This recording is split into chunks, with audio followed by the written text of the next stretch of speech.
Hexagon आप जानते हैं 6 भुजाएं होंगी षटभुज की, है ना।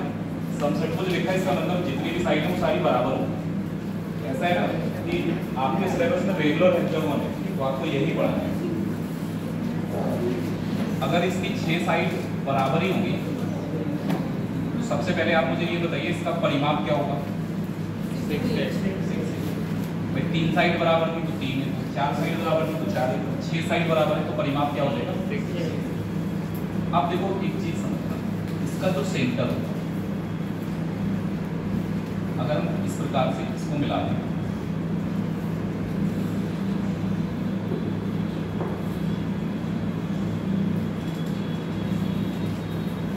पूरा ये जो सर्कल होगा ये 360 डिग्री का होगा। तो अगर हम बात करें यहाँ पर ये वाला जो एंगल होगा ये 1/6 यानी कितना हो जाएगा 560। ये दोनों साइड बराबर होगी अगर ये सेंटर होगा तो ये भी हमारा 60 हो जाएगा और ये भी कितना हो जाएगा 60। तो इसका मतलब ये जो है सेंटर से अगर आप इसके किसी भी वर्टेक्स को मिलाएंगे तो इसकी साइड जितनी है उतनी ही इसकी लेंथ है। इसलिए अब आप एरिया निकाल सकते हैं। ये हमारा जो ट्राइंगल बना हुआ दिख रहा है, अगर तीनों कोण 60 डिग्री है तो ट्राइंगल कैसा होगा। अगर किसी त्रिभुज के तीनों कोण 60 डिग्री है तो समबाहु त्रिभुज होगा। और समबाहु त्रिभुज का एरिया हम जानते हैं क्या होता है 1/3/4 × a²। यही तो होता है। लेकिन यहाँ पर कितने ट्राइंगल बन रहे हैं 6 ट्राइंगल बन रहे हैं। तो आप इसको मल्टीप्लाई किससे कर देंगे। आपको केवल समबाहु त्रिभुज इक्विलेटरल ट्राइंगल का एरिया याद रखना है। इसमें 6 समबाहु त्रिभुज बनेंगे वो भी इसी की साइड होगा तो इसका जो एरिया होगा × 6 होगा। ठीक है।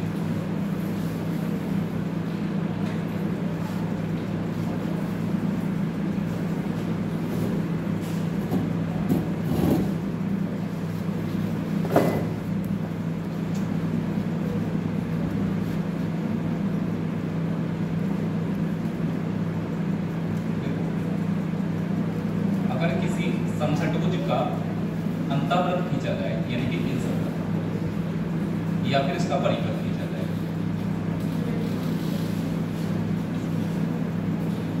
दोनों की रेडियस कैसे निकालेंगे? पहले तो आप इसकी देखो रेडियस, बहुत इजीली आ जाएगी। देखो सेंटर ये है, इसको यहाँ तक अगर मिला देंगे तो अभी मैंने बताया इसकी अगर सेंटर को वर्टेक्स से मिलाएंगे तो इसकी साइड जितनी उतनी ही लेंथ होगी। तो अगर आप इसका परिवृत्त बनाएंगे, परिवृत्त की जो त्रिज्या होगी वो इसकी साइड के बराबर ही होगी, जितना समषट्भुज की भुजा होगी उतनी ही इसकी क्या होगी, त्रिज्या। लेकिन अगर आप यहां पर बात करें इंसर्कल की,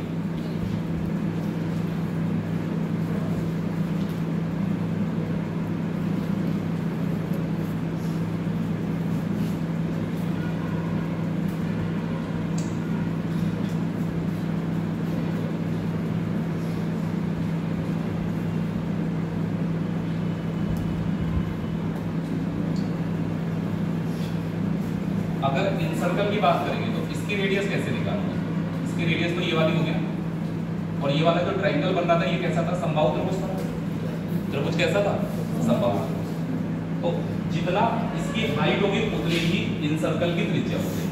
हाइट का फॉर्मूला आपको पता होगा, अगर किसी भी समषट्भुज में अंतःवृत्त खींचा जाए तो अंतःवृत्त की जो त्रिज्या होती है वो समबाहु त्रिभुज की हाइट का फॉर्मूला याद कर लें, √3/2 इंटू।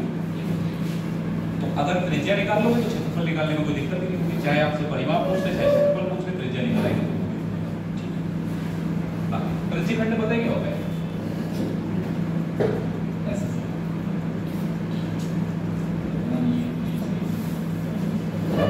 किसी वृत्त का छोटा सा टुकड़ा ले लिया, या आप कह सकते हैं छोटा सा स्लाइस ले लिया किसी भी गोल पर। ऐसी सेब आपने देखी होगी, पिज्जा सभी लोग खाते हैं, ठीक आते हैं, खाते तो सब होंगे, बता था कोई, ठीक है।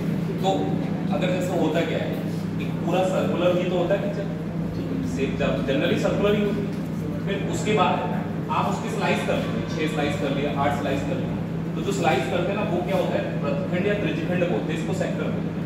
अब पता है क्या है कि ये डिपेंड करेगा इनके बीच में जो एंगल बन रहा होगा उस पर डिपेंड करेगा, क्योंकि पूरा सर्कल होता है तो 360 का होता है, लेकिन अगर यहाँ पर एंगल 360 से कम, इसका मतलब उसका कोई टुकड़ा लिया है, पूरा सर्कल नहीं होगा।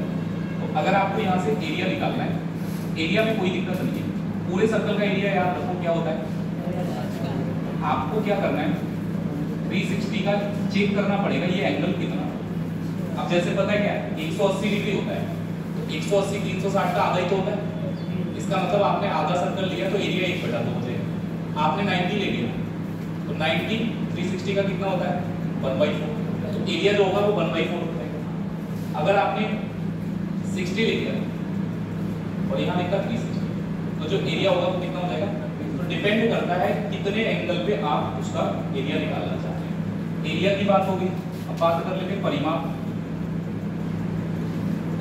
ध्यान रखना इस बात, ये जो यहाँ से यहाँ तक की जो लेंथ होगी इसको हम लोग आर्क बोलते हैं, चाप। तो ये जो लेंथ होगी यहाँ से यहाँ तक, ये क्या बोलेंगे, जो गोल वाला शेप है इसको हम लोग आर्क बोलते हैं, चाप बोलते हैं। चाप की लंबाई पूछ रहा होगा तो आपके लिए फॉर्मूला अलग रखना है। चाप का मतलब हो गया इसकी परिधि का ही हिस्सा है। तो अगर चाप की लंबाई पूछी जाए तो आपको पता है कि फॉर्मूला होता है हमारा परिधि का क्या होता है 2πr, और सेम वही चीज थीटा अपॉन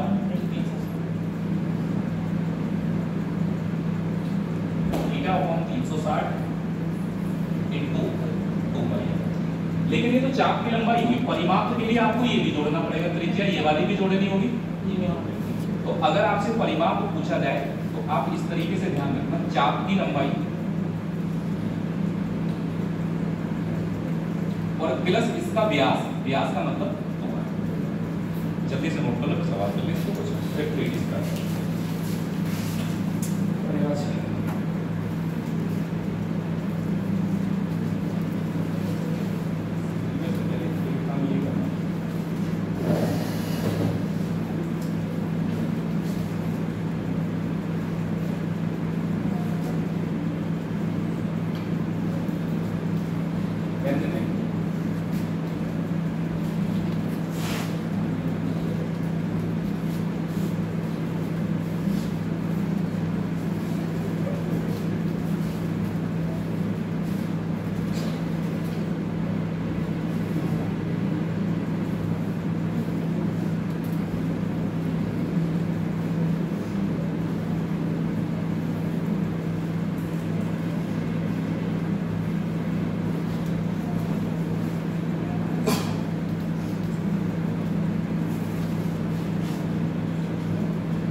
में देखो मैं आपको बता दूँ, सीरियल नंबर तो इधर लिखते हैं, गलत मत करना, फॉर्म है और लेकिन बार बार फिर मुझे इसे कराना होगा। यहाँ पे तो आपको सीरियल नंबर डालना है 1 2 3, जितने भी लोग हैं, जैसे आप लोग अटेंडेंस रजिस्टर पे नाम लिखते हो सीरियल डाल के उस तरीके से आपको नाम लिखना है, उसके बाद कॉन्टैक्ट नंबर लिखना है, फिर यहाँ पर फीडबैक देना है और यहाँ पर लास्ट में जाके स्टूडेंट सिग्नेचर लिखा हुआ है, इसके नीचे अपने साइन का मतलब जो भी आप अपना नाम लिखते हो नाम लिखते सिग्नेचर करके यहाँ पर नाम लिखना है, ठीक है। अब इसके फीडबैक में क्या है 5 ATP सबका ही देना है आपको। अभी तो और कोई क्लास लगेगी इंग्लिश वाले सर साइड हो सकता है किसी दिन आएंगे, इसमें आपको 5 स्लॉट दिखते हैं, इंग्लिश में है हिंदी में है, तो आपको मेरे ख्याल से इतना तो नॉलेज हो गई, excellent, good, average, poor, well, इन सबका मीनिंग आपको पता होगा। और इसके हिसाब से जो भी आपको लगता हो उसमें वो आपकी चॉइस है, आपको जो भी लगाना उसके आपको क्या करना है, जैसे लिखना नहीं है उसके नीचे कहीं आप स्पेलिंग लिखते हैं। पहले नंबर पर एक्सीलेंट दे रखा है, गुड दे रखा है, एवरेज दे रखा है, पुअर दे रखा है,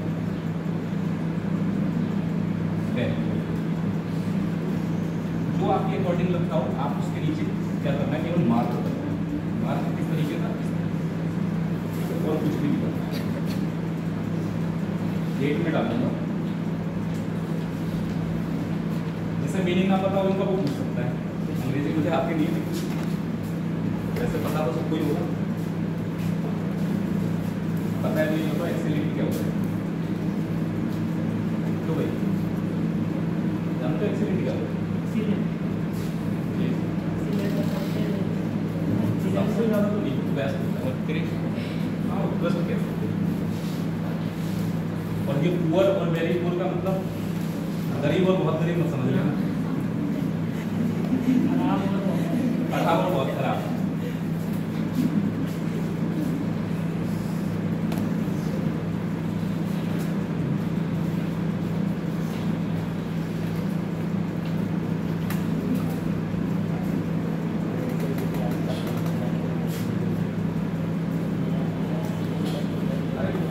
एक बात समझो, एक्सीलेंट का मतलब वेरी गुड होता है, गुड और वेरी गुड जितना अंदर होता है उतना ही एक्सीलेंट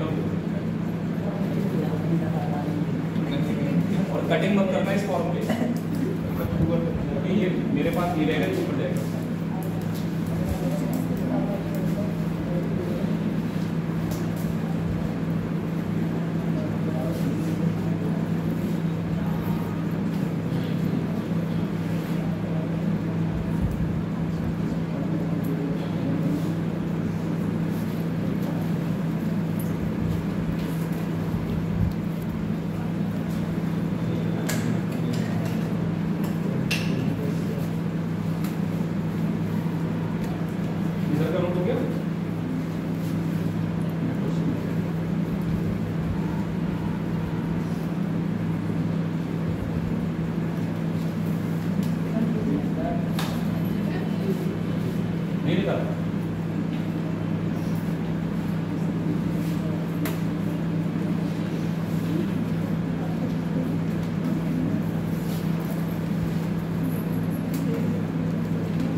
30 या 32 वालों अगर जगह कम है तो और दूसरा करो।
एकदम काउंटिंग गड़बड़ करके 30 के बाद 40 डाल दिया बात हो गया पेंडेंसी हो गया 10 बच्चों का गैप हो जाए पता ही लगता है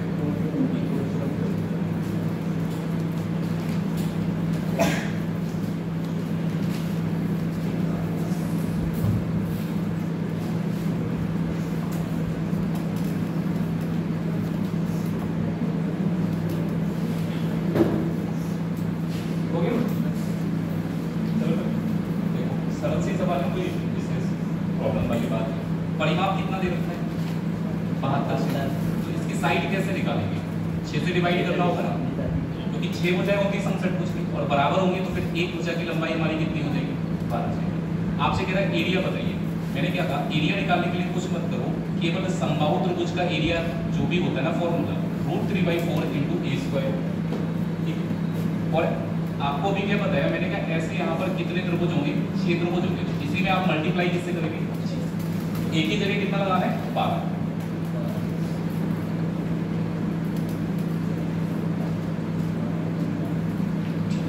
4 से 12 कितने बार में कट जाएगा आप इसको सॉल्व करिए 6 × 3 18 और 12 का मल्टीप्लाई करेंगे 216 √3 वर्ग सेंटीमीटर यानी कि इसका जो एरिया होगा 216 सेंटीमीटर। अब यहाँ पर बोल रहा है एक समबाहु त्रिभुज कि प्रत्येक भुजा की लंबाई 6 सेंटीमीटर है। ऐसा कोई समबाहु त्रिभुज बना लेते हैं इसकी प्रत्येक भुजा की लंबाई कितनी है। अब ये कह रहे हैं इसके कोने को हमें इस प्रकार से काटना है यहाँ से काटना है और यहाँ से तो अंदर एक षटभुजी को बनेगा। अब इसके कोने को कहाँ से काटना है पहले तो ये समझना होगा कि ये षटभुज बन जाएगा। ये तभी पॉसिबल है जब आप ये तीनों बराबर रखेंगे यानी 6 सेंटीमीटर है तो सब यहाँ पर कितना होना चाहिए 2 और ये भी कितना होना चाहिए 2 और ये 3 बराबर हिस्सों में डिवाइड कर दो फिर आप इस कॉर्नर को मोड़ेंगे तो ये तीनों ये जो बंदर बनेगा ये षटभुज ही बनेगा। प्रत्येक भुजा की लंबाई कितनी आ जाएगी। तो आप एक चीज को ध्यान रखिए जब भी समबाहु त्रिभुज के कॉर्नर आपसे कहा जाए इनको काटने के बाद षटभुज बनाना है तो जो समबाहु त्रिभुज की भुजा होगी वो हमेशा याद रखना तिहाई होगी। समबाहु त्रिभुज की भुजा कितनी है 6 सेंटीमीटर तो जो षटभुज बनेगा अंदर इसकी भुजा इसकी तिहाई हो जाएगी 6 का तिहाई कितना हो जाएगा 2 सेंटीमीटर। तो अंदर वाला ये जो षटभुज बना हुआ है इसकी प्रत्येक भुजा की लंबाई कितनी रखनी पड़ेगी और कोई चांस है ही नहीं षटभुज आप कुछ भी कर लो यहाँ से काटेंगे षटभुज कैसे बन जाएगा ये इतना छोटा हो जाएगा ये वाली बराबर तो ये तभी हो पाएगा जब ये सभी बराबर रखेंगे तो षटभुज का मतलब तो कोई भी बात नहीं लेकिन यहाँ लिखा है समषटभुज बनाना है तो 6 भुजाएं जो होंगी वो बराबर ही होगी। क्या करना होगा समबाहु त्रिभुज की भुजा की लंबाई को 3 से डिवाइड कर दो षटभुज की भुजा की लंबाई पता लग जाएगी कितनी आ गई। एरिया कैसे निकालना है √3/4 × a² और इसको गुणा करना है किससे अगर √3/4 ऐसा ही है एक ही जगह 2 का स्क्वायर और इंटू में कितना आ गया 2 का स्क्वायर 4 होता है 4 से 4 कैंसिल हो जाएगा यानी कि हमारा आंसर हो जाएगा 6√।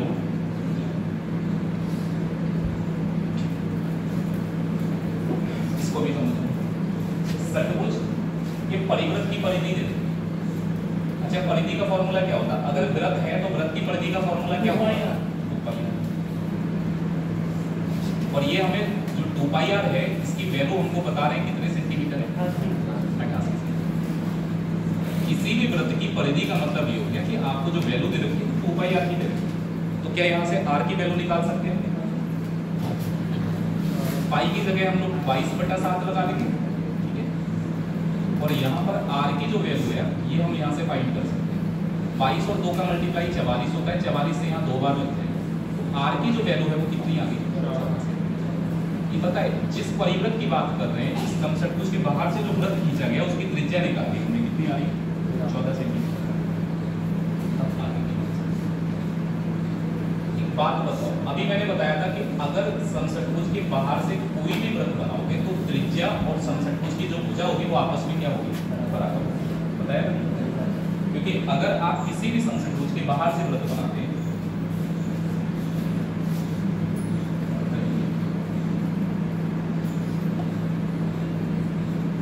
तो आप देखो सेंटर से इसको मिलाएंगे ये त्रिज्या भी है और समषटभुज की भुजा भी है दोनों चीजें हैं। तो अभी तो यहाँ से हमें ये पता लग गया कि समषटभुज की भुजा की लंबाई भी उतनी होगी जितनी इसकी त्रिज्या है। 14 सेंटीमीटर परिवृत्त की भी त्रिज्या होगी और समषटभुज की भुजा की लंबाई भी कितनी हो जाएगी। आपसे कह रहा है इसका परिमाप बताइए। समषटभुज का परिमाप मतलब 6 इंटू, अगर 6 भुजाएं बराबर है तो परिमाप क्या हो जाएगा 6। एक ही जगह पर 14 लगा दीजिए। 6 इंटू 14 कितना होगा 84।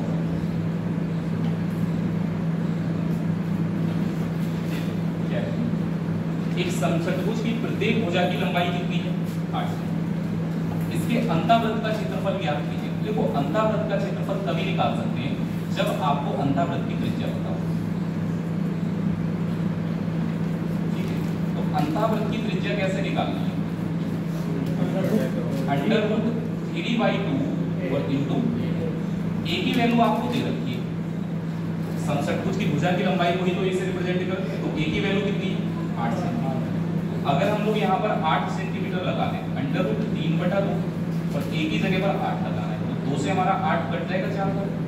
इसका मतलब इसकी जो त्रिज्या आएगी वो कितनी आ जाएगी 4√3 से। हमें निकालना त्रिज्या नहीं था, हमें निकालना था इसका क्षेत्रफल। क्षेत्रफल क्या होता है पाई इंटू आर। पाई का मान आपको नहीं लगाना है, जरूरत पड़ने पे ही लगाना है। ठीक है, क्योंकि 22/7 लगाएंगे तो 7 से कुछ कट थोड़े ना है, जरूरत पड़े तो लगा लेना, वरना यहाँ पर हमें लगाना है 4√3 और इसका क्या करना है 4 का स्क्वायर कितना हो जाएगा √3 का स्क्वायर और पाई हमारे पास यहाँ से, तो हमारा जो आंसर आएगा 48 इंटू पाई आ जाएगा। इसका जो क्षेत्रफल होगा 48 पाई सेंटीमीटर स्क्वायर। जल्दी से नोट को बात में कराएंगे 40 सेंटीमीटर।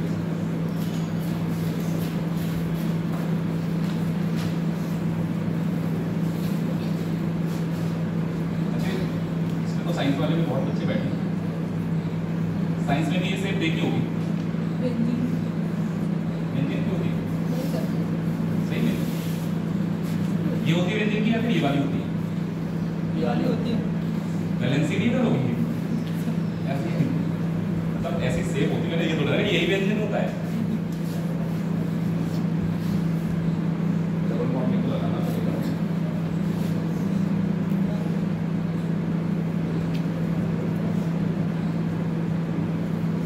एसी कितने लोग कर रहे हैं एसी वाले भी हैं या जेडबीसी वाले एसी तुम्हें तो मजा आता होगा मैथ पढ़ के। चल कहो मैथ पढ़ के, ये बहुत अलग है, सबको अलग होता है। ये तो सच्चाई यही है।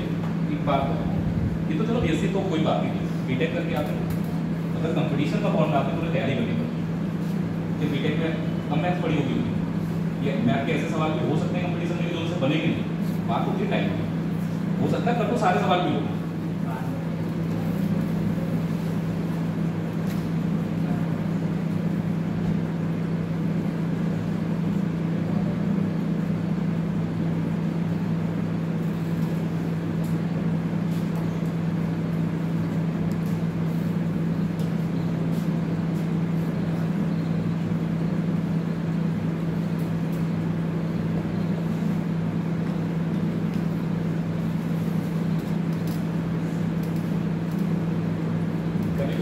तैयारी कर रहे हो जिसमें इंटरव्यू होने की संभावना रहती है सेंटिंग पोस्ट, तो तुम्हारे पास सब्जेक्ट मैथ नहीं होगा।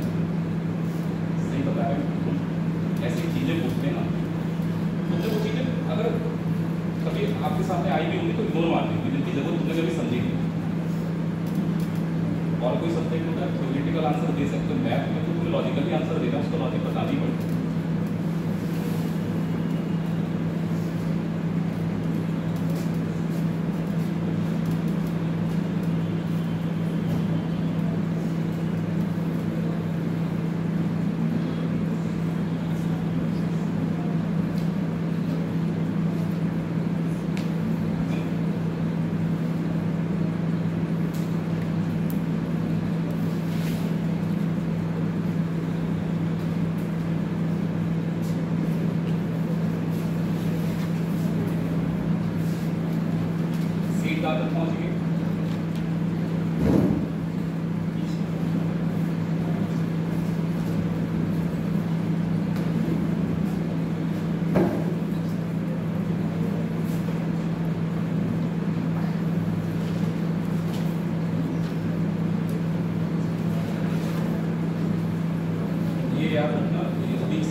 अगर आपने 3 का काटा होता तो ये 3 आता, अंदर वाला पार्ट तो कम हो जाता। आप अगर इसको इस तरीके से सोच रहे, जैसे ये 6 था, आप सोच रहे 2.5 सेंटीमीटर, चलो मैंने कहा कि 2.5 ले, इधर से भी तो 2.5 काटना होगा, है ना। अब 2.5 कितना हो गया 5, तो इधर कितना बचा। अब ये वाली साइड 2.5 होगी, ये वाली साइड 1 होगी, तो ये समझ कुछ हो जाएगा, तभी हो पाएगा जब ये बराबर बराबर।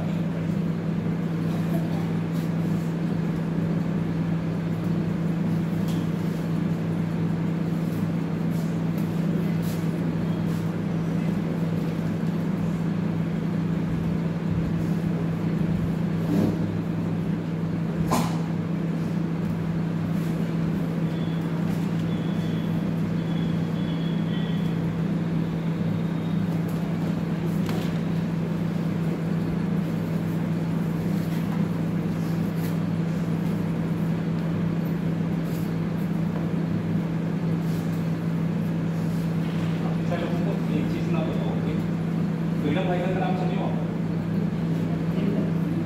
कुछ होता है फ्रीडम फाइटर, क्या होता है? स्वतंत्रता संग्राम सेना, मतलब जिन लोगों ने जिस समय लोग आज़ाद नहीं थे उस समय वहाँ पार्टिसिपेट किया होगा, तो उन लोगों को फ्रीडम फाइटर घोषित करते हैं। एक तो गवर्नमेंट ने सैलरी तो देती ही उस समय के हिसाब से कि इन्होंने देश आज़ाद कराए, जो भी लोग आज जीवित हैं, बहुत सारे लोग तो एक्सपायर हो गए, उनका एक फिक्स अमाउंट है, वो उन्हीं लोगों में डिस्ट्रीब्यूट होता है। उनका ये भी नहीं है कि सैलरी जितनी उतनी की, अगर कोई एक व्यक्ति एक्सपायर हो जाता है तो उसको जितना पैसा मिलता है वो बाकी लोगों में बांट देता है। लेकिन एक अच्छी बात पता है, इनकी जो फैमिली होती है, थर्ड जनरेशन तक नीचे, उनको मिलता है इसका रिजर्वेशन। अब आप खुद सोचो कितने लोग फ्रीडम फाइटर होंगे पूरी इंडिया में, आपको अरे 400, 500, 600, 1000, 2000 मान लो, इन्हें रिजर्वेशन मिलता है। 1000, 2000 लोग होते हैं, सभी लोग तो गवर्नमेंट जॉब की तैयारी करते हैं, ये समझ लो कि इनके लिए वरदान है। जिसने गवर्नमेंट जॉब के लिए फॉर्म डाल दिया, अगर कायदे की थोड़ी ठीक ठाक तैयारी करता है तो उसको जॉब मिल नहीं सकती। मतलब मेरी फैमिली भी मेरे गाँव में है, बाबा के भाई वो फ्रीडम फाइटर, उनके घर में हमारे ताऊ जी ताई जी दोनों टीचर है, फ्रीडम फाइटर को भैया भाभी वो भी टीचर है, दोनों छोटे वाले भैया भाभी दोनों लेखपाल हैं। मतलब भाभी को तो नहीं मिला कोटा, लेकिन भैया को तो कोटा मिला। तो ये समझ लो कि मेहरबानी रहती है फ्रीडम फाइटर कोटे की। आप किसी में भी रिजर्वेशन ले लेना, कटाप तक कितना नहीं, आप अगर कटाप चलो मैंने मान लिया जनरल की कहीं पर भी अगर जाके 70, 75, तो आप मान लो 4-5 नंबर कम मान लो नीचे, अगर ओबीसी और SC ST का देखेंगे तो। लेकिन यहाँ पर आएगा आधे का, अगर जनरल की कटाप 60 पे जा रही हो सकता है इनकी 25 पे जा रही है, लेकिन सबके पास ये कोटा होता तो नहीं है।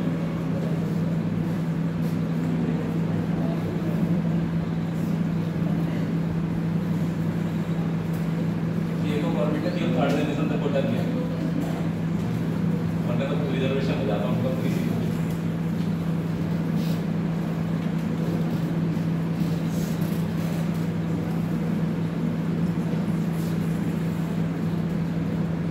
फ्रीडम फाइटर जो होते हैं वो, उसमें कुछ लोग तो ऐसे भी थे कि वहाँ पर जैसे दंगे हुए, खाली वहाँ खड़े थे देख रहे थे दंगे, उनका इनाम आ गया फ्रीडम फाइटर। मतलब सर जिनका जन्म 1947 से पहले हुआ, 1 साल पहले, जन्म से मतलब नहीं है, जन्म से मतलब कई है कि जैसे उस समय क्या हुआ, आज़ादी के लिए बहुत सारे दंगे हुए, उनमें जो लोग आगे रहे, या फिर ये समझ लो चाहे एक दिन की ही जेल काटी हो, सजा सुनाई गई हो, तो उन लोगों को फ्रीडम फाइटर बना दिया। मेरे गाँव में 4 हैं।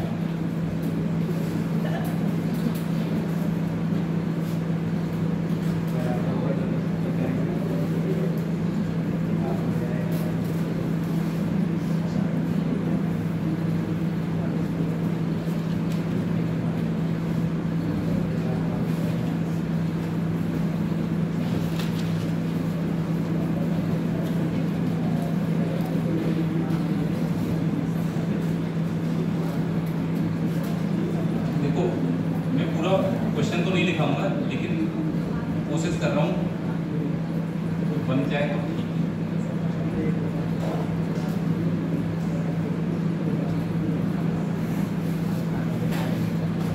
बराबर तो बन नहीं पाएंगे, लेकिन आप समझ लेना 4 के 4 वृत्त बराबर है।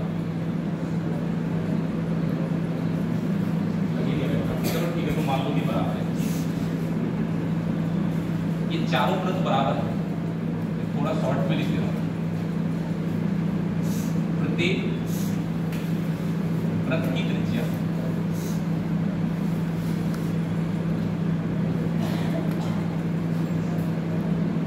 14 सेंटीमीटर। इन वृत्तों के बीच में जो ये घिरा हुआ हिस्सा है, इसका एरिया निकालना है।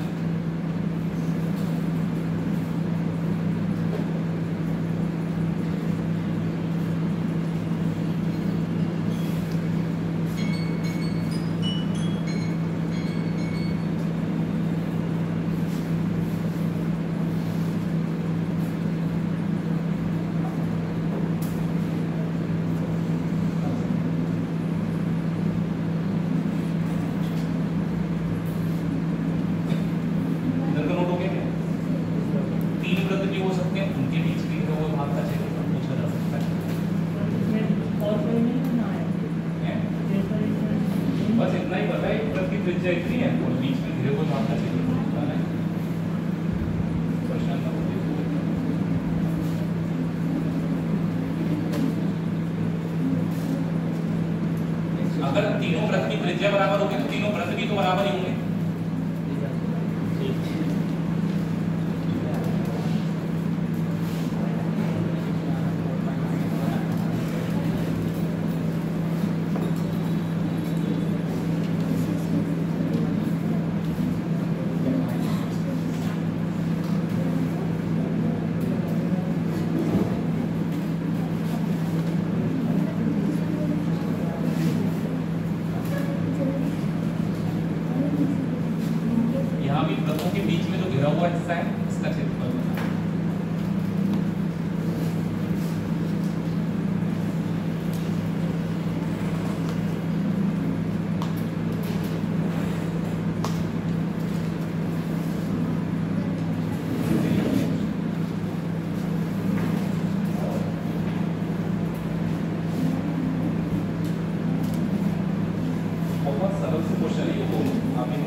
इसमें से जो पार्ट आपको चाहिए नहीं उसको माइनस करो। यहाँ पर आप देखो 1 2 3 4 कितने वृत्तखंड है? 4 वृत्तखंड है, लेकिन ये चारों बराबर होंगे क्योंकि यहाँ पर जो कोण होगा वो तो 90 डिग्री का ही होगा। कितने डिग्री का कोण होगा? तो 4 वृत्तखंड है और चारों बराबर है, तो हम क्या करेंगे? एक वृत्तखंड का क्षेत्रफल निकालेंगे, एक वृत्तखंड का क्षेत्रफल निकालेंगे और उसी में मल्टीप्लाई किससे कर देंगे? 4 से। वैसे आप ये भी समझ सकते हैं 90-90 डिग्री को अगर 4 बार हम मिला देंगे तो 360 डिग्री कंप्लीट नहीं हो जाएगा। अगर आप 90 डिग्री की बात करें तो ये पूरे वृत्त का 1/4 हिस्सा ही तो है, चौथाई भाग। ये भी चौथाई है, ये भी चौथाई है, ये भी चौथाई। अगर आप इन चारों को मिला देंगे तो कंप्लीट सर्कल नहीं बन जाएगा क्या? जैसे आप पिज्जा की 4 स्लाइस कर देंगे वैसे ही आप समझ लीजिए 4 स्लाइस अलग अलग है, सबको मिला देंगे तो वृत्त पूरा बन जाएगा। वर्ग का क्षेत्रफल क्या होगा? वर्ग की साइड का स्क्वायर। त्रिज्यखंड का क्षेत्रफल होता है 4 × थीटा अपॉन 360। अभी मैंने कुछ देर पहले निकाला है। त्रिज्यखंड का क्षेत्रफल होता है पाई आर स्क्वायर × थीटा अपॉन, अब ये वाला कोण कितने डिग्री का होगा? 90। ए का मतलब इस वर्ग की भुजा की लंबाई बताओ। तो 14 और 14 वर्ग की जो भुजा की लंबाई है तो कितनी हो जाएगी? 28। अरे ये यहाँ से लेके यहाँ तक इसकी साइड को 28 है, यहाँ लगा देंगे 28 और स्क्वायर करना है तो पावर 4 × थीटा का मान एक सेक्टर देखो, प्रत्येक सेक्टर का जो कोण है तो 90-90 डिग्री को बनता है, तो हम यहाँ पर थीटा की जगह कितना लगा देंगे? अब ऐसा मत करना 90 को 4 बार जोड़ दो, हमने यहाँ पर उसके लिए किससे मल्टीप्लाई कर रखी है? 4 से मल्टीप्लाई करेंगे तो फिर 4 गुना तो हो ही जाएगा। 4 और 90 का मल्टीप्लाई कितना होता है? 360 और 360 से 360 बचा हमारे पास पाई। पाई का मान कितना है? आर का मान कितना है? अगर हम त्रिज्या की बात करें वृत्त में तो त्रिज्या का मान कितना है?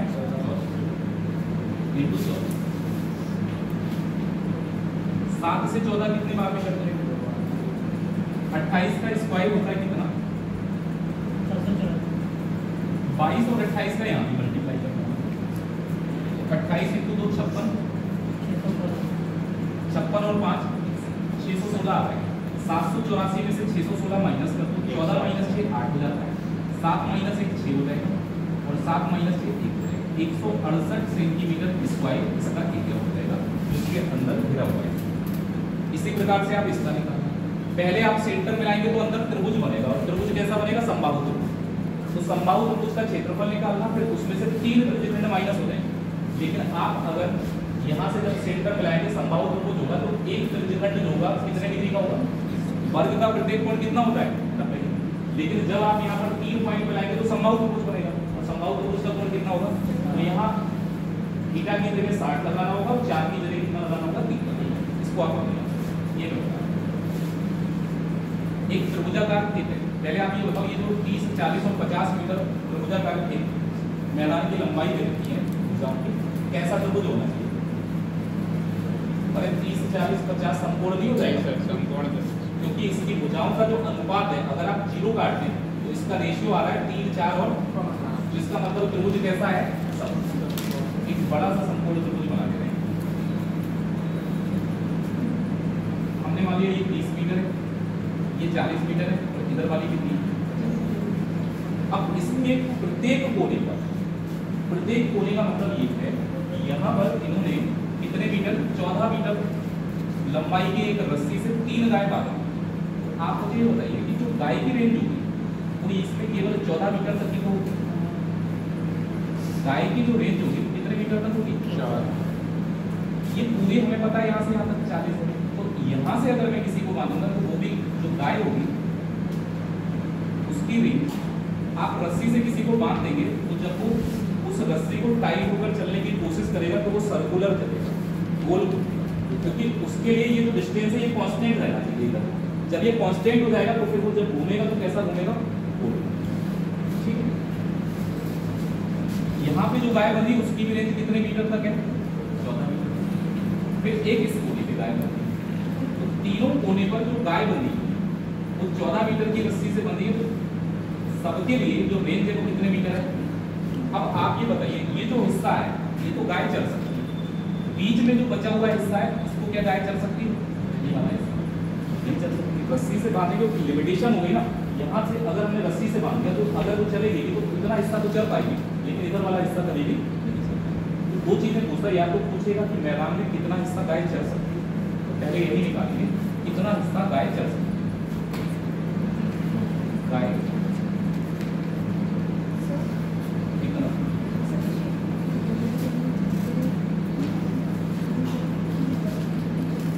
कोई नहीं गया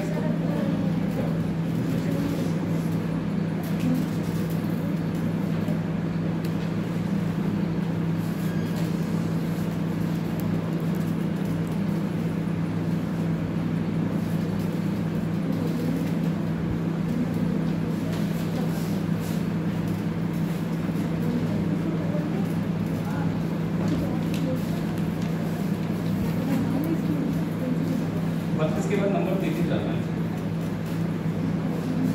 इसकी कहीं लास्ट 32 है ना? 32 के बाद 33।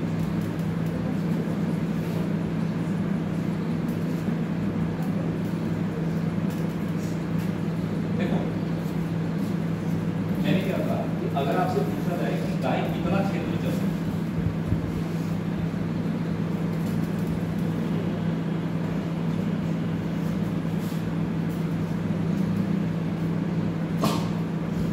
पहले तो ये बताइए, ये तीनों त्रिज्यखंड ही तो है, तीनों त्रिज्यखंड है ना, एक वृत्त का ही तो हिस्सा है, लेकिन प्रत्येक वृत्त के लिए त्रिज्या तो बराबर ही है। भाई यहाँ भी त्रिज्या कितनी होगी, जितनी रस्सी की लंबाई होगी वही क्या होगी त्रिज्या, यानी कि इस वृत्तखंड के लिए जो त्रिज्या है वो भी कितनी है 14, और इस वाले वृत्तखंड के लिए भी त्रिज्या कितनी है, और इस वाले वृत्तखंड के लिए भी त्रिज्या कितनी है। अगर त्रिज्या बराबर है तो ये कह सकते हैं एक ही वृत्त के तो ये टुकड़े हैं, किसी एक ही वृत्त के तो टुकड़े होंगे क्योंकि त्रिज्या सबकी कैसी बराबर है। लेकिन समस्या ये है कि पूरा वृत्त बनेगा नहीं। आप ये बताओ कैसे निकालोगे, ये त्रिभुज के 3 कोनों पे बने, थीटा अपॉन 360 इनटू क्या हो जाएगा पाई आर, एक तो करेंगे। आपको अभी कोण नहीं पता इस बार तो किसी का, एंगल पता है क्या, एक ही को पता है, ये वाला पता है कितने डिग्री है, लेकिन हमें तीनों एंगल मिला के तो बताइए किसी भी त्रिभुज के तीनों कोणों का टोटल कितना होगा। तो हमें क्या मतलब है, हम तीनों अलग अलग क्यों निकाल रहे हैं, हम सीधे सीधे यहाँ पर कितना लगा देंगे। जब किसी त्रिभुज के तीनों कोनों पर एक ही रस्सी से, मतलब एक ही लंबाई की रस्सी से आप बांधेंगे, इन तीनों का अगर टोटल करेंगे तो ये तो 360 ही आएगा, सॉरी 180 लगा दो, अपॉन में कितना लगाना है पाई का मान 22/7। आर की वैल्यू कितनी है 14, स्क्वायर के लिए हम 2 बार मल्टीप्लाई करते हैं।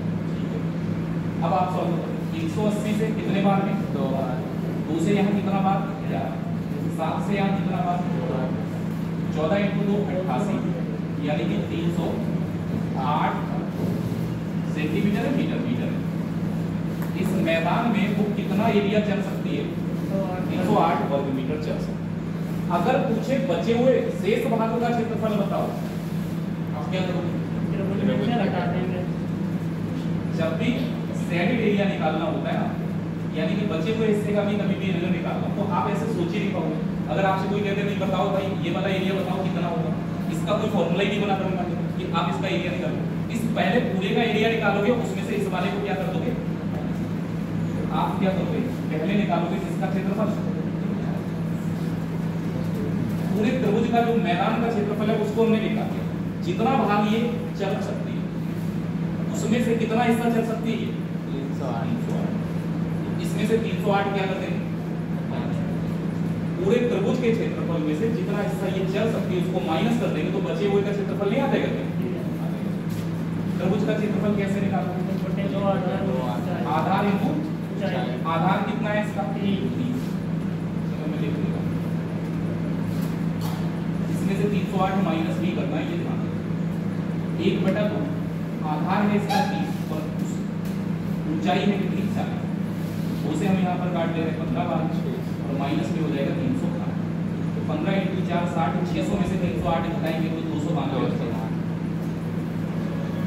292 वर्ग मीटर ऐसा एरिया है जिसको इन तीनों का जो है ये नहीं चल सकता।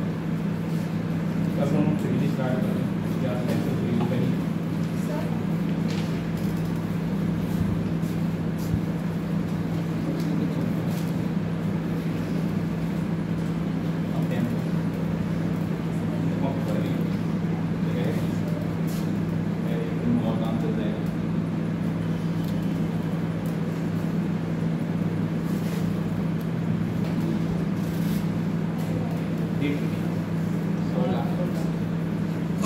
आज कुछ है भी, मतलब कोई ऐसा डे है जो एग्जाम के लिए बहुत इम्पोर्टेंट है, 16 ओजोन दिवस नहीं,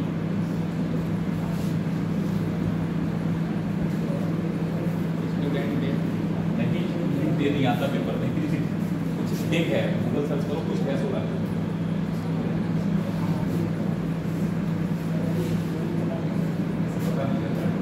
तुम ये मत सोचना हमारी चीजें बहुत तेज है, हम ये बता रहे हैं कि कभी हमारे पेपर में ये सवाल गलत होगा तो हमें याद रह जाता है कि 16 अक्टूबर को कुछ होता है, इसलिए बस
ये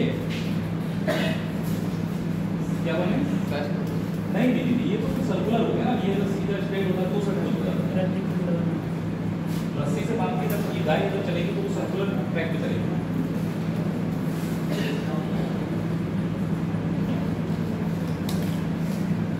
ये तो टॉपिक ही गायब कर दिया, सीट में ही नहीं है। पॉलीगॉन सवाल हर बार आता है जी बहुत कुछ मैं पढ़ाऊँगा। अभी 7-8 क्लासें एक्स्ट्रा है, मतलब मिस्टीरियस नहीं होती।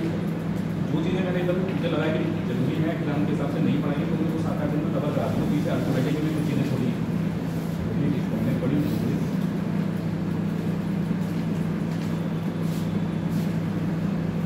कल एक क्वेश्चन गलत लिख दिया था, कल उसमें वो उसका यूनिट गलत लिख दिया था, कल यूनिट गलत लिख दिया था लास्ट में जो दिया था। क्या लिख देगा वर्क मतलब सेंटीमीटर की जगह वो मीटर मीटर हो गया था, तो मैंने वैसे करके देखा।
डायमेंशन दो नहीं होंगी, डायमेंशन कितनी होंगी?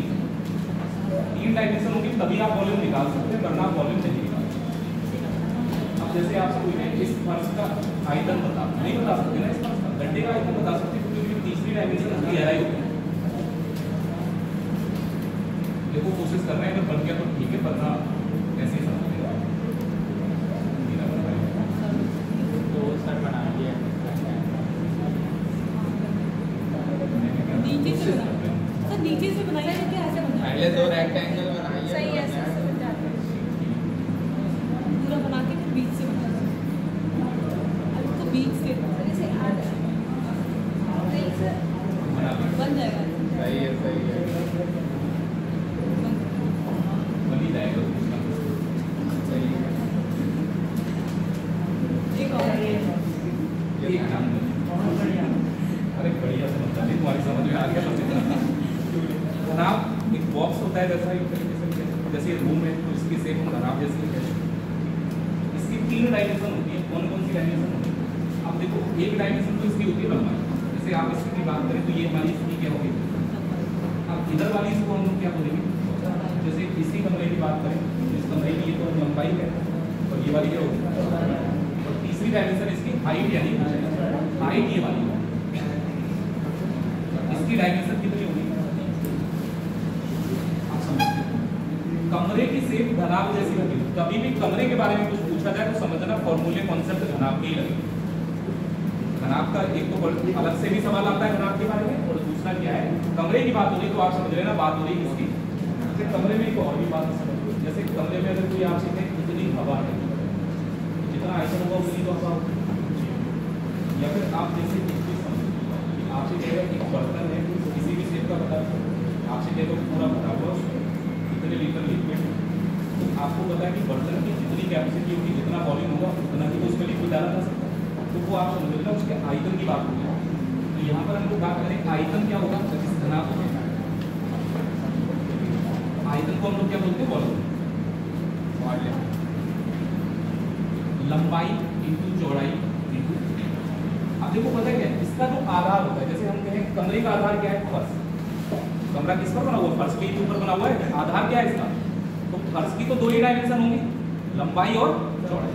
तो आप इसको कई बार ऐसे भी लिख सकते हैं, लंबाई और चौड़ाई का मतलब यहाँ पर सीधा सीधा ये है कि आधार का क्षेत्रफल है, इस घनाभ का जो आधार होगा उस आधार की लंबाई और चौड़ाई का, यानी कि आधार का क्षेत्रफल और इंटू इसकी। ये इसलिए बता रहा हूँ, कई बार एग्जाम में क्या होता है कि आपसे कहेगा कि घनाभ है, उसके आधार का क्षेत्रफल इतना है, ऊंचाई इतनी आएगी। आधार का क्षेत्रफल का मतलब क्या होता है? लंबाई है। तो ये जो नीचे वाला आधार देख रहे हैं, इसका क्षेत्रफल होगा लंबाई इंटू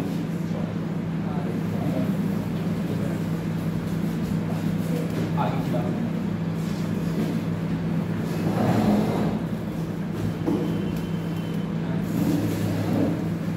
अगर नाम में बात करें कितने प्रश्न होंगे?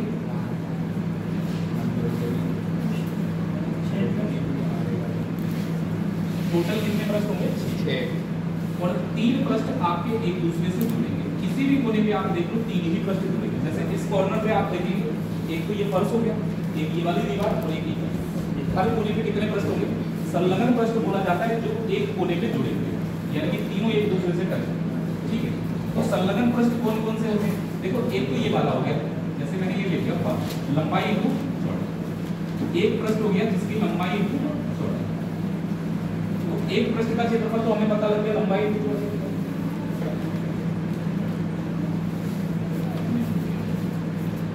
अब दूसरे प्रश्न की बात करें, आप कहीं से भी इस कोने को पकड़ लीजिए, इसकी आप देखो डायमेंशन, एक तो चौड़ाई है और एक क्या है? ऊंचाई। तो दूसरा प्रश्न होगा उसमें चौड़ाई और ऊंचाई होगी, यानी कि चौड़ाई और ऊंचाई की गुणा कर दो तो दूसरे प्रश्न का क्षेत्रफल। अगर तीसरे प्रश्न की बात करें तो तीसरे प्रश्न में क्या होगा? देखो, इस कोने पे एक ये वाला, नीचे वाला, एक ऊपर वाला और एक इधर वाला, ये भी तो है। इसमें क्या है? ऊंचाई और उसके साथ साथ क्या होगी? चौड़ाई। ऊंचाई और उसके साथ साथ क्या होगी? देखो, लंबाई इंटू चौड़ाई, चौड़ाई इंटू ऊंचाई और ऊंचाई इंटू लंबाई। एक तरीके से आप इसको ऑर्डर में मैंने पहले लंबाई चौड़ाई की हुआ, फिर चौड़ाई ऊंचाई की हुआ और ऊंचाई।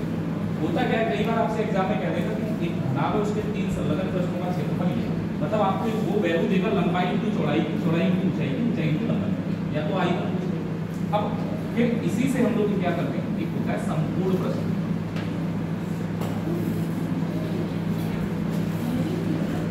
संपूर्ण प्रश्न कह लो या फिर संपूर्ण प्रश्नीय क्षेत्रफल कह लो। इंग्लिश में आप लिखना चाहें तो आप लिख सकते हैं टोटल सरफेस एरिया। जल्दी से ये बताओ इस कमरे में कितने प्रश्न दिख रहे हैं? इस कमरे में टोटल कितने प्रश्न हैं? आमने सामने के प्रश्न तो बराबर होते हैं ना आपने, तो ये दोनों दीवारें बराबर हो गई, आमने सामने की दीवारें बराबर, छत और फर्श, तो ये जो 3 संलग्न प्रश्न है ऐसे ही 3 प्रश्न और होने चाहिए, इनके सामने वाला प्रश्न भी तो ऐसा ही होगा। तो जब आपसे संपूर्ण पृष्ठीय क्षेत्रफल निकालने को कहा जाए तो आप ये जो 3 संलग्न प्रश्न है, लंबाई इंटू चौड़ाई, चौड़ाई इंटू ऊंचाई और ऊंचाई इंटू, इन तीनों को जोड़ने के बाद आप इसी को मल्टीप्लाई किससे कर दो, क्योंकि इनके सामने वाले प्रश्न भी तो सेम ही होंगे। 6 प्रश्न का क्षेत्रफल नहीं निकालेंगे, हम 3 का निकालेंगे, उनको जोड़ के मल्टीप्लाई किससे कर देंगे, ये हो गया संपूर्ण।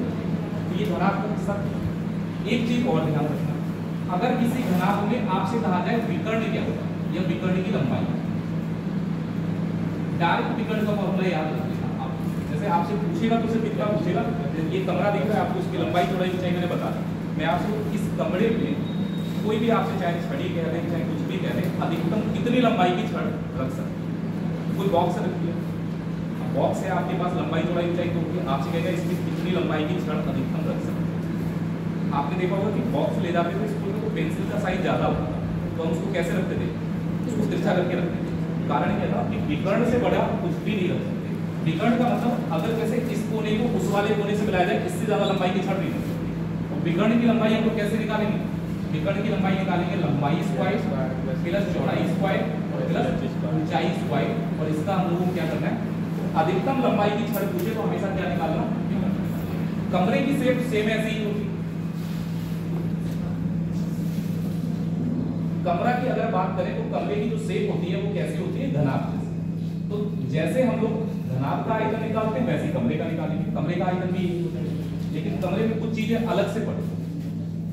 जैसे आप फर्श का क्षेत्रफल या फिर आप बात करें छत का, फर्श और छत का क्षेत्रफल तो बराबर ही होगा, जितना फर्श का क्षेत्रफल होगा उतना ही फर्श। आप खुद ही सोचो, फर्श में लंबाई चौड़ाई के अलावा क्या ऊंचाई हो सकती है, नहीं हो सकती। तो फर्श का जो क्षेत्रफल होगा वो होगा लंबाई इंटू, कभी भी आपको किसी कमरे के फर्श का क्षेत्रफल दिया गया तो लंबाई इंटू चौड़ाई की, उसके अलावा चारों दीवारों का क्षेत्रफल।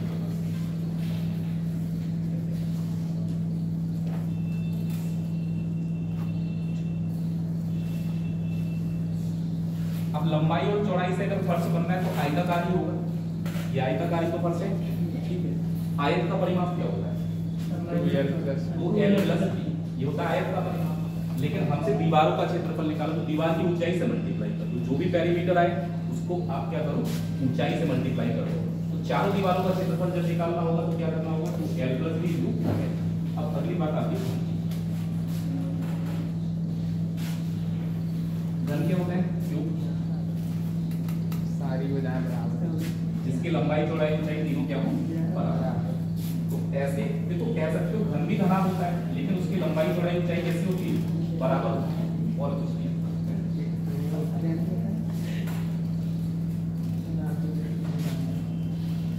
अगर हम लोग घन की बात करें तो घन को हम लोग बोलते हैं क्यूब। अब इसमें है क्या, है तो ये घनाभ ही, लेकिन इसकी लंबाई चौड़ाई ऊंचाई तीनों क्या है बराबर। जब तीनों बराबर है तो अलग अलग लिखने की क्या जरूरत है, हम तीनों को एक ही से रिप्रेजेंट कर देते हैं, ए से। ए क्या है, घन की भुजा की लंबाई। आपको कभी भी घन में लंबाई चौड़ाई ऊंचाई देगा ही नहीं, आपसे कहेगा घन की प्रत्येक भुजा की लंबाई इतनी, क्यों देगा अलग अलग जब लंबाई चौड़ाई ऊंचाई बराबर है। वर्ग में कभी लंबाई चौड़ाई देता है, आपसे कहता है वर्ग की भुजा की लंबाई इतनी, इसका मतलब लंबाई भी उतनी चौड़ाई भी। अब आप खुद ही सोचो, आयतन निकालेंगे तो क्या करते हैं, लंबाई को चौड़ाई को और ऊंचाई को तीनों को गुणा ही करते हैं। अब तीनों सेम है, तो अगर तीनों सेम है तो मल्टीप्लाई करने पर क्यूब ही तो होगा। 3 बार किसी सेम वैल्यू की मल्टीप्लाई कर दो तो क्या हो जाता है क्यूब, यानी कि घन की भुजा उसकी पावर 3 करो, 3 बार गुणा कर दो तो उसका आयतन। संपूर्ण प्रश्न। अब देखो जब लंबाई चौड़ाई बराबर हो जाएगी तो वर्ग बन गया, और वर्ग बन गया तो वर्गाकार जितने भी प्रश्न होंगे घन के वो सभी वर्गाकार, जैसे डाइस होता है पासा, पासे के सभी प्रश्न कैसे होते हैं बराबर, वर्गाकार होते हैं। तो अगर प्रत्येक वर्ग के क्षेत्रफल की बात करें तो हम जानते हैं क्या होता है a स्क्वायर, और प्रश्न होते हैं टोटल कितने 6, तो 6a स्क्वायर इसका समतुल्य। विकर्ण की अपने बात करें तो विकर्ण होता है √3a। बस ये 3 फॉर्मूले आपको जल्दी से आप नोट करो, फिर जरा थोड़ा पेरेंट्स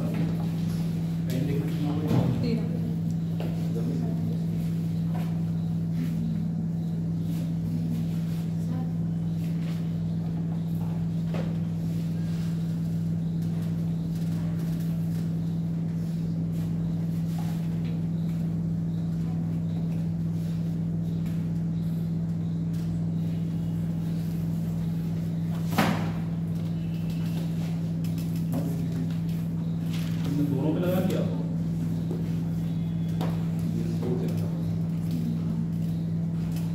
दोबारा से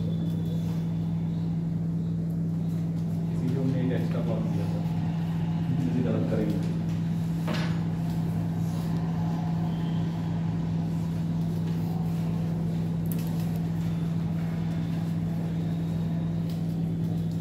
तुम चार लोगों का देखो ना, तुम चार लोग तेजी संपर्क से फिर से कर देना है।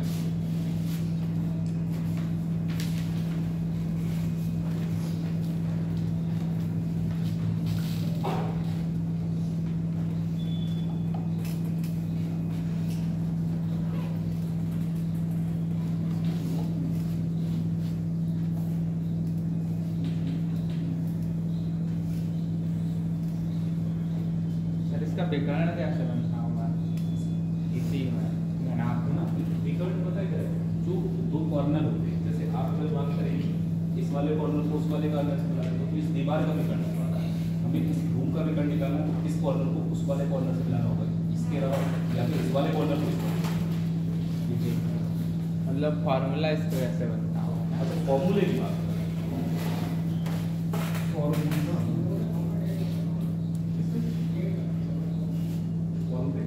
डेट नहीं डालना, डेट नहीं डालनी, बोल रहे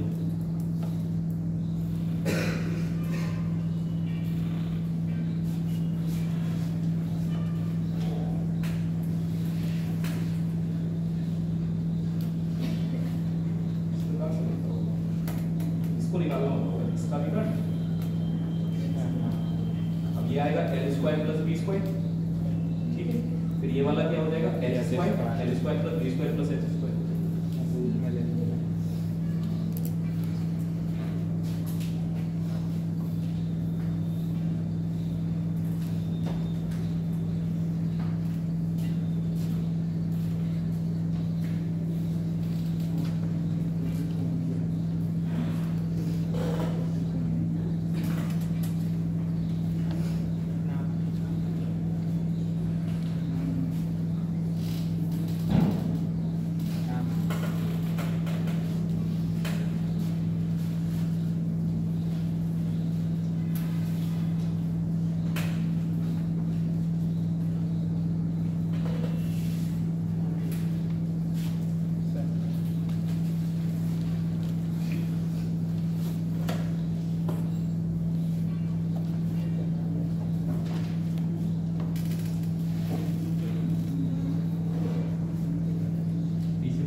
सिलेंडर का मतलब वो वाला सिलेंडर भी तो आप लोग यूज करते हैं, ये आप सोच रहे हो वैसे से ड्रम तो देखा होगा, घर में बहुत सारे ऐसे बर्तन भी होते हैं जो ड्रम की शेप में होते हैं, कुल मिला के आप ये समझ लो कि इसका जो बेस होता है वो सर्कुलर ही होता है, नीचे से लेके ऊपर तक बराबर ही रहेगा, ये सर्कुलर ही रहेगा और इस तरीके से बराबर रहेगा। जैसे आप अक्सर देखते हैं जैसे कुछ ग्लास की शेप ऐसी नीचे से ऊपर तक शेप बराबर ही होती है, और भी होते होंगे कुछ चीज़ें ऐसी थी जो नीचे से ऊपर तक शेप होती है बराबर। बाल्टी की शेप भी होती है, बाल्टी की शेप होती है प्रशांत होती है, उसको कैसे होती है, नीचे से कम होता है सब ऊपर जाता हो जाता है, ये होती है बाल्टी की शेप, ये अलग चीज़। तो अब पता है क्या है, ऐसी किसी भी आकृति जिसकी शेप नीचे से लेके ऊपर तक बिल्कुल पैरेलल चलती हो, कभी भी आपको वॉल्यूम निकालना हो, आयतन निकालना हो, कैसे निकालो? सिर्फ आप आधार का क्षेत्रफल निकालो और इसकी ऊंचाई से क्या करो, अगर वक्र पृष्ठ निकालना है, वक्र पृष्ठ पता है क्या होता है? आधार से हटके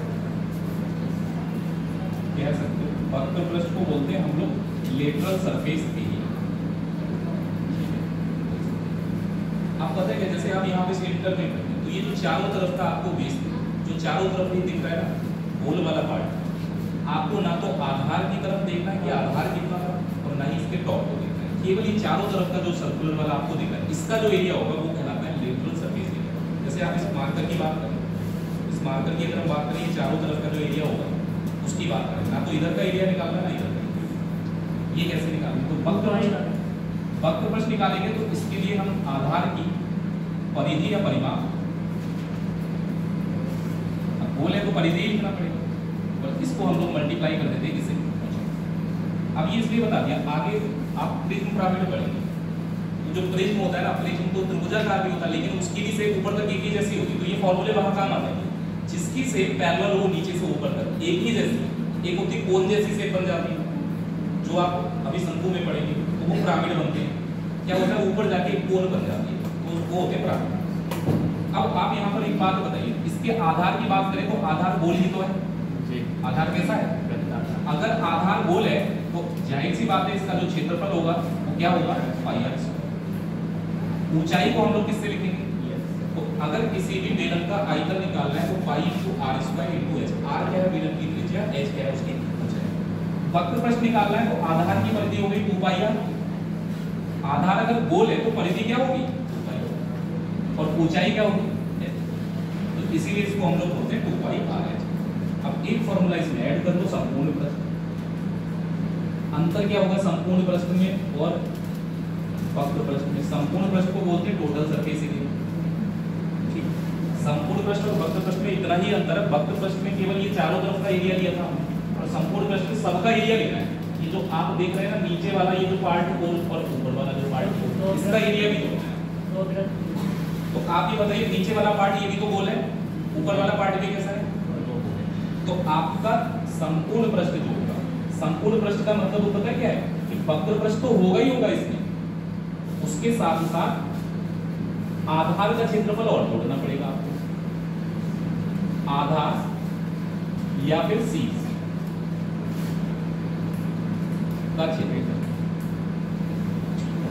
आधार का भी जोड़ना पड़ेगा, अगर शीर्ष है तो शीर्ष का भी जोड़ना पड़ेगा, ऊपर वाले पार्ट का भी और नीचे का भी।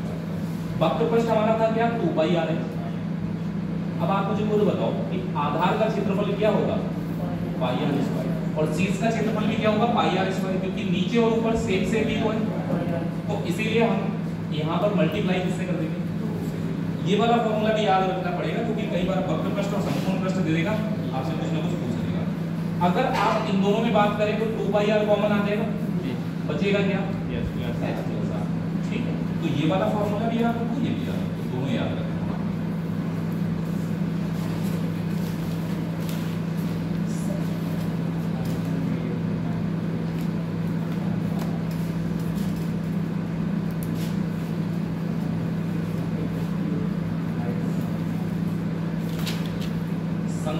या फिर हम लोग कहते हैं कोण।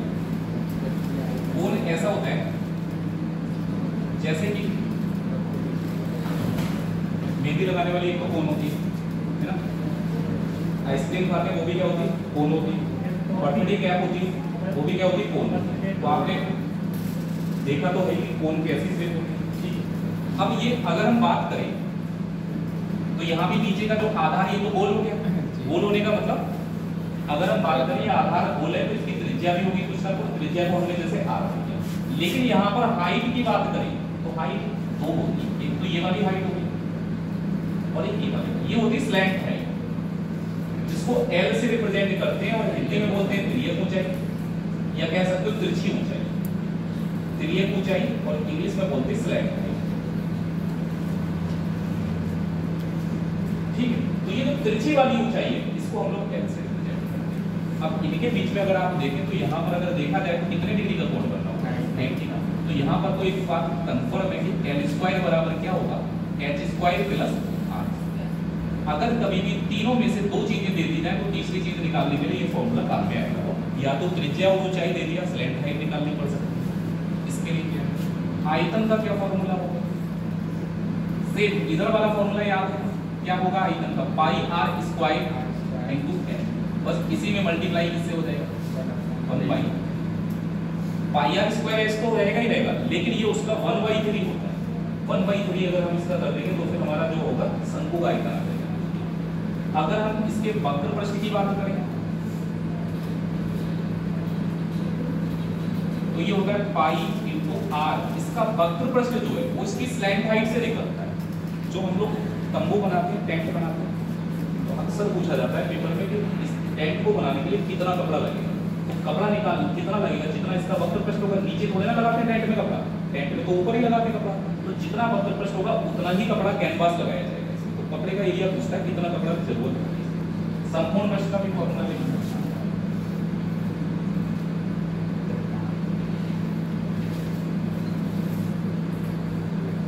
पाई आर एल प्लस आर।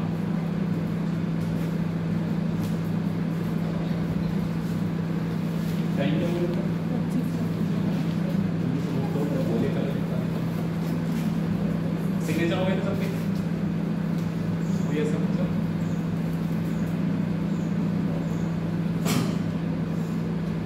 इसकी तो जगह भी नहीं थी, अगली बार तो हम लोग और कोई ऐसा इसके सिग्नेचर नहीं हुई, कॉपी भी इसको हो गए थे।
पूरी क्लास 2 दिन होगी, क्लास मत मिस करना।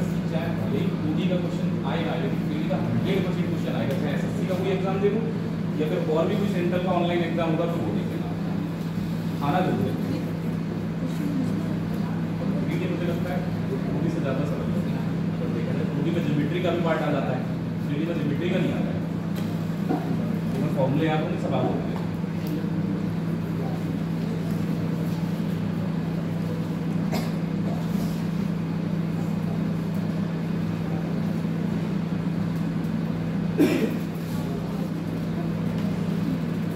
सर यहाँ पर ये जो 1/3 लेते हैं इसका क्या है?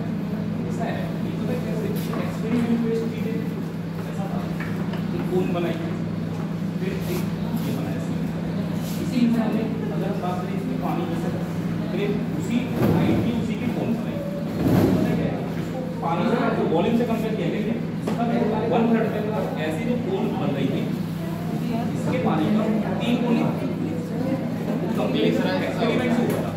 मतलब तीसरा हिस्सा ही है। हाँ 1/3 निकल के आया, मतलब इनके बीच रिलेशन भी तो हो सकता है। ये तो चलो इसका तो लॉजिक है, लेकिन इसका लॉजिक नहीं है, इसका लॉजिक ऐसे हो सकता है तो इसको ट्रैफिक में पड़ेगी, वहाँ पर कोई चीज़ होना है। टाइम हो गया, मतलब अगले से